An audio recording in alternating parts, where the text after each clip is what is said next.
boa tarde, meu querido. Hoje eu estou aqui com vocês para a gente trabalhar sobre o tema muito interessante que é a questão da nossa alma, da ressurreição, né? Eu queria trabalhar esse tema conjuntamente porque nós vemos tantas posições e eu creio que cada um de nós temos que ficar com a posição daquilo que a palavra de Deus diz. Muita gente se diz cristão, mas na hora de crer não sabe nem no que vai crer. Né? Crê no que o padre fala, no que o pastor fala, no que o médium fala, né? No que o existencialista fala. Mas o que a palavra de Deus diz? Se nós somos cristãos, temos que acreditar naquilo que saiu da boca de Deus, naquilo que está revelado nas Escrituras Sagradas. Né? Bem, queria trabalhar com vocês 1 Tessalonicenses capítulo 4, versículo 13, que diz assim: Irmãos, não queremos que vocês sejam ignorantes quanto aos que dormem, para que não se entristeçam com os outros que não têm esperança. Se cremos que Jesus morreu e ressurgiu, cremos também que Deus trará mediante Jesus e com ele aqueles que neles dormiram, morreram, né? Um eufemismo para a morte, para a palavra morte, né? Dizemos a vocês, pela palavra do Senhor, que nós, os que estivermos vivos, os que ficarmos até a vinda do Senhor, certamente não precederemos os que dormem, pois dada a ordem com a voz do arcanjo e ressoar da trombeta de Deus, o próprio Senhor descerá dos céus e os mortos em Cristo ressuscitarão primeiro. Depois nós, os que estivermos vivos, seremos arrebatados com ele nas nuvens, para o encontro com o Senhor nos ares, e assim estaremos com o Senhor para sempre. Console-se uns aos outros com essas palavras. Glória a Deus. Estou usando a tradução NVI, Nova Versão Internacional, e eu creio que fica bem claro, né, aquilo que o Senhor aborda nesse texto. Essa carta foi escrita por Paulo, 1 Tessalonicenses, de Corinto. Ele havia estado aqui trabalhando em Tessalônica, mas a perseguição que aconteceu dos judeus na vida dele forçou-o a ir para Atenas. E de Atenas ele envia Timóteo para dar uma estruturada na igreja, né, para ficar ali edificando a igreja. E posteriormente ele se encontra com Paulo, Timóteo, em Corinto, levando a notícia que a igreja estava prosperando, a semente caiu em boa terra, que os irmãos estavam se fortalecendo, crescendo em graça. E Paulo então resolve escrever essa carta para edificá-los, para motivá-los a continuar no crescimento, para parabenizá-los e para trabalhar algumas questões ali, inclusive a questão da morte. Muitos deles estavam entrando em desespero, em amargura profunda, porque estavam perdendo gente querida. Ou seja, pessoas que estavam morrendo, né? O curso natural da vida. E eles não sentiam somente uma tristeza e uma solidão, como é natural sentirmos. Eles entravam em desespero com a perda, né? Eles entravam numa amargura profunda. E Paulo então escreve para tentar planificar essa questão, até mesmo porque eles estão com a ideia platonista, provavelmente, né? Platão está ali 500 anos antes desse escrito. Eles estão com a ideia platônica do corpo ser ruim e na morte a alma se liberta desse corpo, né? Então o corpo é visto não como uma coisa boa, e sim, na verdade, é uma prisão da alma. E Paulo escreve então para trabalhar com eles essa questão, dizendo que não, olha só, o corpo não é ruim, inclusive Deus vai ressuscitá-lo no último dia, né? Haverá uma ressurreição, né? Aqueles que dormiram primeiro, depois nós que estivermos aqui em Cristo Jesus também seremos transformados, né, em nossos corpos.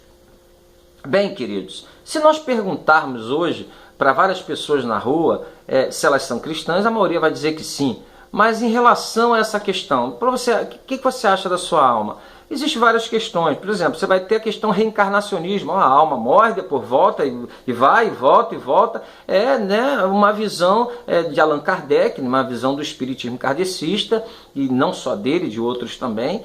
E é uma visão que é anticristã, não é cristã. Né? Por mais que se fale em cristianismo nessa área, não é cristã, não há base. É só você ler as Escrituras Sagradas. A Bíblia o tempo todo vai falar de ressurreição. Você diz que Jesus estava louco, você pode dizer que Jesus não entendia de nada, aí é uma opção sua, mas que Jesus não falou nada disso, não falou. E eu prefiro ficar com a palavra de Deus do que com os homens falam, né? Outra posição também que você vai ter é a extinção da alma. Existem algumas seitas que ensinam que aqueles que não haverá inferno. Aqueles que negaram Jesus, que viveram longe dele, não vão para inferno nenhum. Na verdade, a alma vai ser extinta. A extinção da alma, né? É uma posição também. Nós temos os existencialistas, né, e os materialistas que creem que só existe a matéria, que creem que só existe isso aqui. Após a morte, acabou, não existe mais nada, né? Nós temos essas posições. Quem abraça mais essa posição são os ateus, né, provavelmente, claramente, mas está crescendo muito, né? O número de ateus tem crescido de maneira abrupta, até mesmo aonde as pessoas começam a abraçar algumas visões pseudocientíficas, porque ciência ela se faz no laboratório por empirismo e não porque na verdade o evolucionismo é uma teoria, né? O evolucionismo ele não é provado no laboratório. Mas é uma teoria muito pungente, né? Muito substancial. Em alguns aspectos, sim. Eu creio até na evolução. Eu creio na microevolução, né? Eu creio que dentro da mesma espécie um ser pode evoluir, né? Nós temos vários tipos de pássaros, né? Nós temos vários tipos de anfíbios, nós temos nós temos vários tipos de, por exemplo, de tartarugas, né? Dentro da mesma espécie há a microevolução. Agora, eu nunca vi, na verdade, né, uma tartaruga se tornar, de repente, uma andorinha, né, mudar de espécie para espécie. Teria que ter o elo perdido. Nunca ninguém achou esse elo perdido, na verdade seriam vários elos perdidos, nunca foi encontrado, então continua uma teoria. Agora, a ciência não, ela é feita dentro do laboratório. Ela é feita de maneira empírica e comprovável. Bem, falando isso, né, nós temos essa posição. Agora, o que a palavra diz? Por exemplo, sobre o reencarnacionismo, nós vamos ter Hebreus, né? Hebreus, ele fala de uma maneira muito clara sobre essa questão, quando ele diz que ao homem foi ordenado, né? Foi ordenado a morrer uma vez e segue-se o juízo. Ou seja, após a morte estaremos na presença de Deus. O que o Senhor falou para o ladrão na cruz? Ainda hoje você estará comigo no paraíso, mas vai voltar amanhã em outra... Não, ainda hoje estarás comigo no paraíso, né? Então nós temos a base bíblica em Hebreus 9, 27 e 28, vai dizer justamente isso, né? Jesus morreu de uma vez por todas, né? Assim também a nós foi dado, morreu uma vez e depois disso segue o juízo. Bem, contra a questão da extinção da alma, nós vamos ter vários versículos. Nós vamos ter Lucas 16, 19, que é aquela conversa de Abraão, né, com, aquela conversa do mendigo com o rico, né? Nós vamos ver ali o mendigo no seio de Abraão, né, e o rico sofrendo, né, no Hades, no lugar onde aqueles que não receberam a Cristo estão passando. Então nós vemos que um não pode passar para lá, nem o outro passar para cá. Então nós vemos claramente se falando de inferno ali. Nós temos também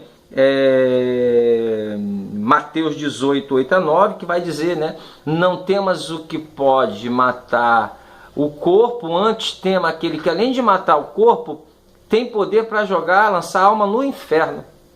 Né? Então nós vamos ver ali Jesus falando o tempo todo disso. Então a visão... A questão da extinção da alma também não tem nenhum subsídio cristão, né?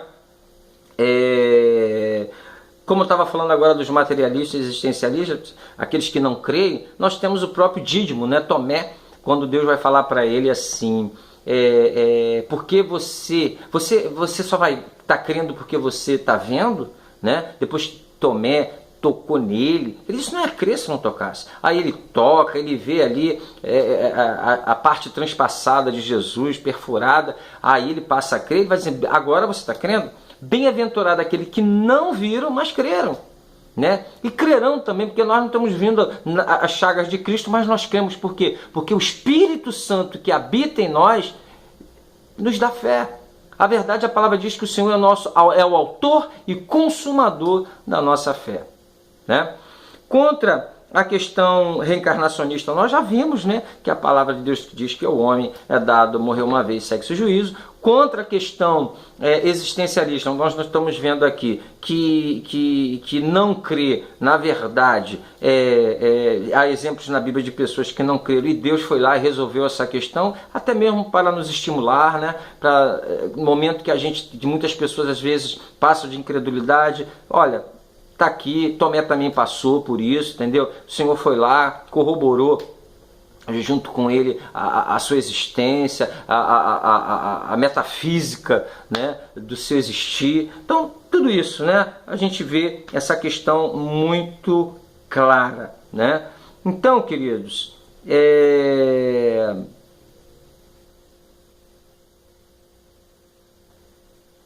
como será essa ressurreição dos mortos? Né? Como a gente vai trabalhar essa ressurreição dos mortos? Nós vimos aqui, primeiro aqueles que dormiram em Cristo, depois nós que ficarmos, né? Assim que o Senhor voltar, porque vai ter uma segunda vinda, o Senhor estará voltando, né, para buscar a sua igreja. Bem, nós observamos Paulo dizer de uma maneira muito clara no capítulo 15 de Coríntios, que se a nossa esperança se limita somente, só temos esperança somente aqui, né, em Cristo, nós somos os mais miseráveis de todos. Comamos e bebamos que amanhã morreremos. Ou seja, eu creio em Jesus, que Jesus morreu e ressuscitou para me dar uma casa própria, para me dar um carro do ano. Irmão, vai trabalhar, busca em Deus, sabe? E glorifica a Deus naquilo que você alcançou agora. A minha fé em Cristo Jesus, ela não está baseada só para essa vida, sabe, de 70 anos, 80, 90 aqui não, sabe? A minha crença em Cristo Jesus está fundamentada além da vida, para a vida eterna. Foi isso que ele disse: eu vou te dar a vida eterna. Aquele que crê em mim, ainda que morra, viverá. Então, isso me lembra até o filme, né, Os Irmãos Karamazov, de Fyodor Dostoiévski, né, do século XIX, quando ele, século XX, quando ele escreve sobre uma tragédia na família, né, onde o pai é uma pessoa promíscua, sai com várias mulheres, gasta o seu dinheiro e ele tem uma fortuna que é da mulher que morreu, que deveria passar para o seu filho, Dmitri, né, o filho primogênito, e ele não passa. Então há um impasse entre o pai e filho. Dmitri também é um cara que gosta de viver no meio da promiscuidade, é um cara que também gosta de sair com muitas mulheres, mas é um cara humanizado, né? E o pai não, o pai já é um cara totalmente desumanizado. Ele tem também um irmão que é um monge, de cerca de 20 anos de idade, Alexei, né, o nome dele. Ele tem também o Ivan Karamazov, que é o intelectual da família, segue a linha do escritor. E ele tem também o Smirdiakov, que é o filho que ele teve com uma mulher também com problema de cabeça, e esse filho é tratado como cozinheiro da casa, não tem muito valor para ele, né? Ele na verdade trata o filho muito mal, mas esse filho ele tem uma admiração por Ivan Karamazov, que é o escritor. E Ivan Karamazov é um ateu praticamente, né?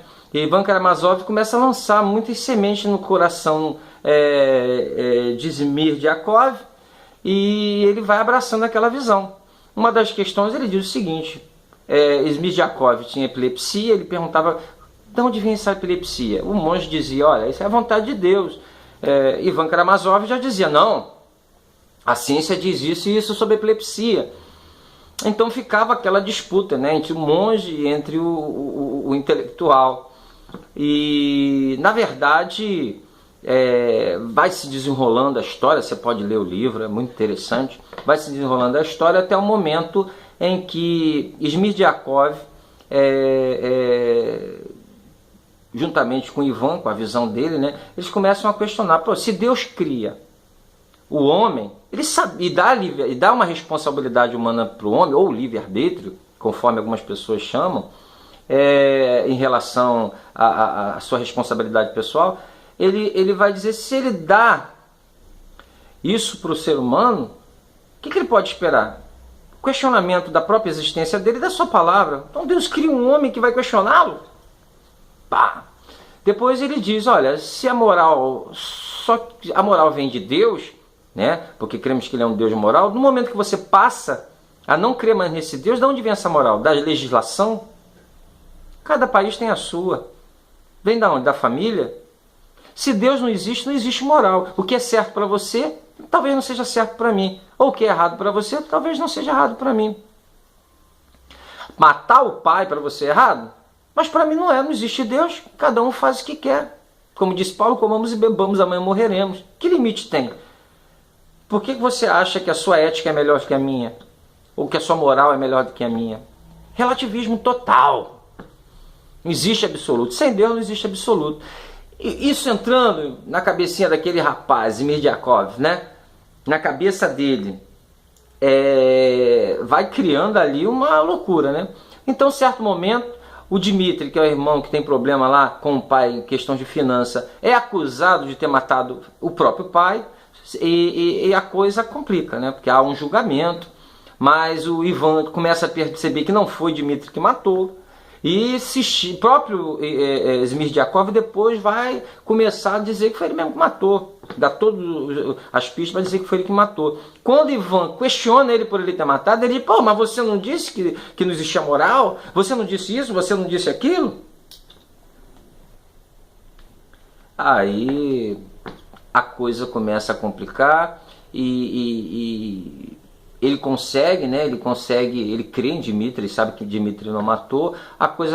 Eles conseguem dar um jeito ali, ler o livro, é muito bom.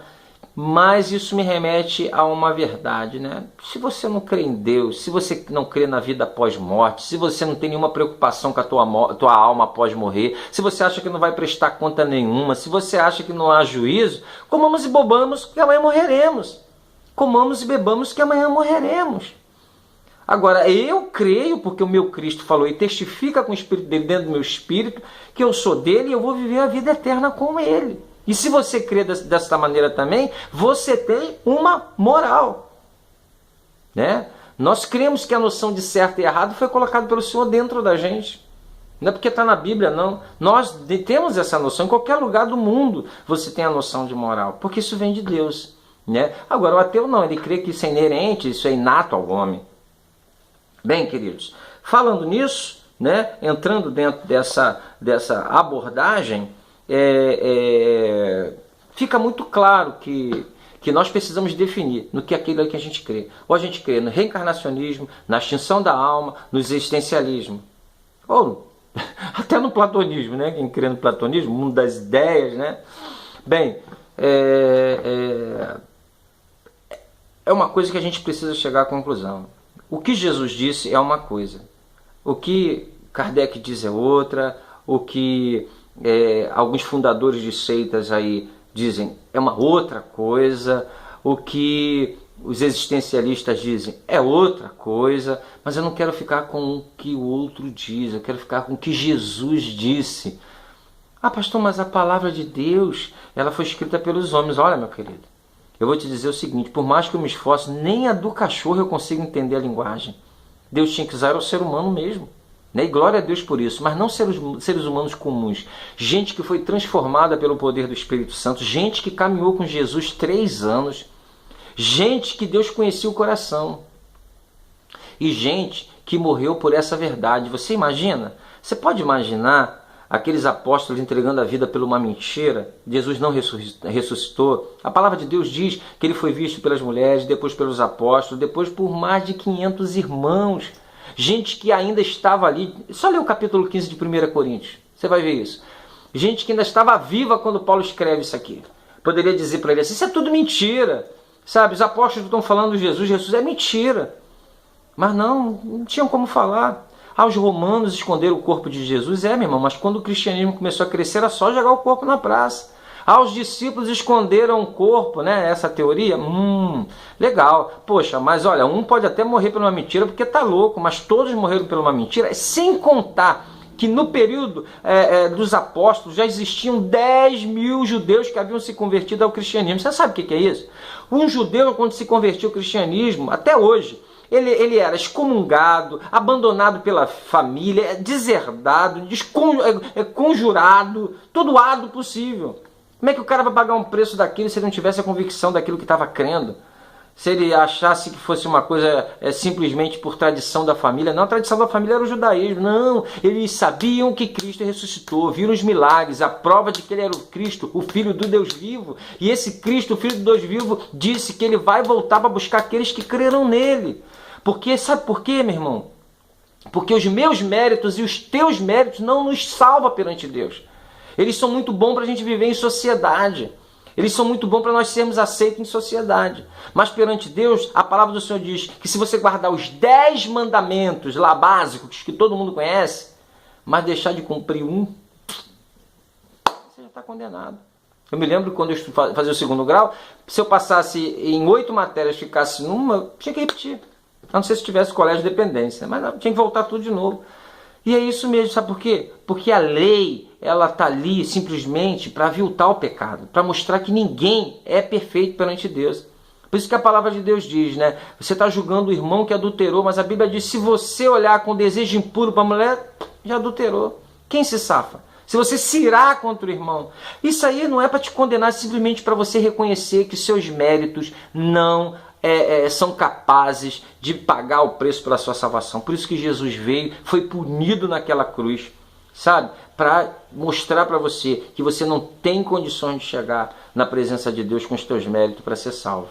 Mas ele morreu na cruz do Calvário, ele foi punido no meu e no seu lugar, né? E agora, se você crê nele, se arrepender dos teus pecados, ele te envia o Espírito Santo para que esse Espírito Santo comece uma obra de santificação na sua vida. De uma vez por todas você vai ser justificado no momento da fé. E a santificação vai durar a vida toda, porque ninguém é perfeito. Mas somos pecadores perdoados. Amém? Que Deus te abençoe, que você receba Jesus, deixe Ele entrar no seu coração pela fé naquilo que Ele fez na cruz. Não é emocionalismo, é fé naquilo que Ele fez na cruz, no seu lugar. Recebe Ele, sabe? Diz, Senhor, eu te recebo, eu sei que em mim não há nada que possa chegar lá em cima com um saco de boas obras de um lado e das más obras do outro, botar na balança de Deus, eu estou ferrado. Que hoje eu dou bom dia para meu vizinho, outro dia eu passo a cabeça abaixo para não falar com ninguém. Hoje eu consigo ajudar uma pessoa, amanhã eu finjo que não estou podendo porque eu não estou com cabeça. Então não dá para chegar com 2 saquinhos lá em cima para colocar na balança do Senhor. Então eu quero que você avalie isso na sua vida, né? E após essa reflexão, após você entender, a Bíblia diz, pela graça sois salvos, mediante a fé. Isso não vem de vós, isso não vem de você, é dom de Deus, não pelas obras, para que ninguém se glorie. Efésios 2:8, né?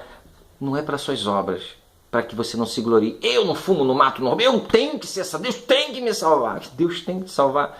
Se houvesse condições de você se salvar pelas suas obras, Deus não precisava enviar o filho dele.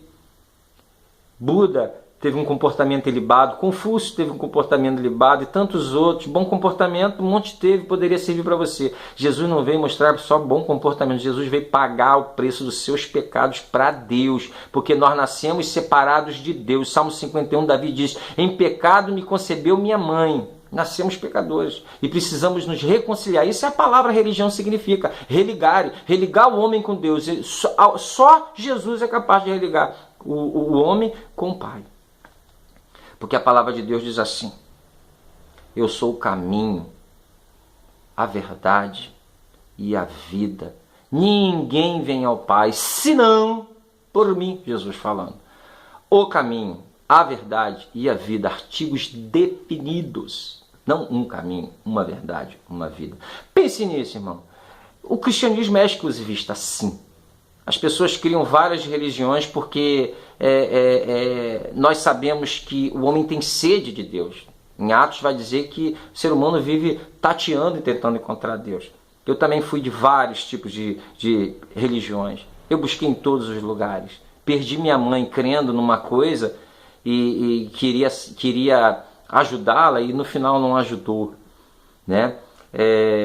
Criei durante anos em vários tipos. Fui em todo tipo de religião que você possa imaginar. Mas um dia De tanto eu buscar a Deus, Ele me buscou. Com amor eterno Ele me atraiu. Ele me transformou. Me deu o Espírito Santo dele, que me gerou alegria indescritível no coração. Eu não vivo uma religiosidade. Faça isso, faça aquilo. Eu não sou salvo pelas coisas que eu faço. Eu sou salvo por aquilo que Jesus já fez. E eu criei há 2000 anos atrás. É por isso que eu sou salvo. As boas obras que eu faço hoje não é para alcançar a salvação, nem é para me gloriar na presença de Deus, mas é para glorificar o nome dele. São testificações de que eu fui salvo e expressão de gratidão por o que ele fez na cruz por mim. Amém? Jesus ressuscitou e você também vai ressuscitar se você crer nele. Amém? Deus abençoe, tá? Fica com Deus. Paz.